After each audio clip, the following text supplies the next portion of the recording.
വികസന മുന്നേറ്റ ജാഥ യഥാർത്ഥത്തിൽ പ്രഹസനമായി മാറുകയാണ്. ഇതുപോലെ ആളുകളെ ചിരിപ്പിക്കാൻ ഒരു ജാഥ നടത്തുക എന്ന് പറയുന്നത് വലിയ സങ്കടം തോന്നുകയാണ്. ഒരു പാർട്ടിയുടെ സംസ്ഥാന സെക്രട്ടറിയൊക്കെ നടത്തുന്നൊരു ജാഥയ്ക്ക് കുറച്ചൊരു ഗൗരവം ഉണ്ടായിരിക്കേണ്ടതാണ്.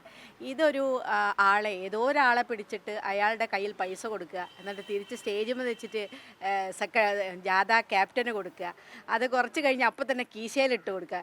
ഇത് എന്തൊരു നാടകമാണിത് നടന്നുകൊണ്ടിരിക്കുന്നത്. യഥാർത്ഥത്തിൽ ഈ പാർട്ടിയുടെ അവസ്ഥ കണ്ടിട്ട് വളരെ സങ്കടം തോന്നുകയാണ്. ദയനീയമായൊരു സ്ഥിതിയിലേക്കാണ് CPM എത്തിക്കൊണ്ടിരിക്കുന്നത്.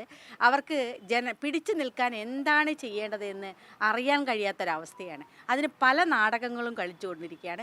എല്ലാം ചീറ്റിപ്പോവുകയാണ്.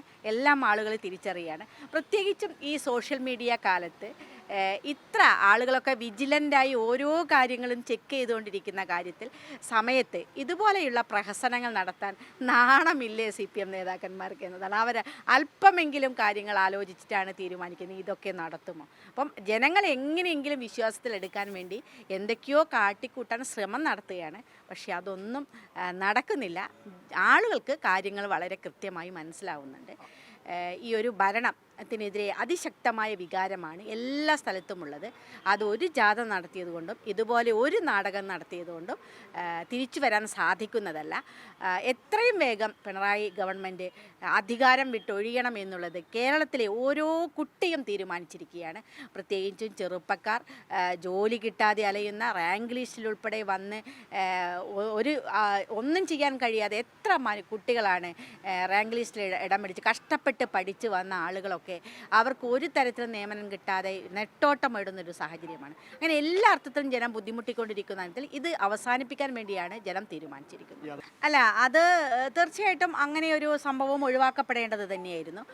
അത് വിളിച്ച സമയത്ത് ഉള്ള ഒരു ചെറിയ കൺഫ്യൂഷൻ, കാരണം വെച്ചാൽ കോൺഗ്രസിൻ്റെ ജാഥ എന്നൊക്കെ പറഞ്ഞ വേദിയിലൊക്കെ ഒരുപാട് നേതാക്കന്മാരുണ്ടാകും.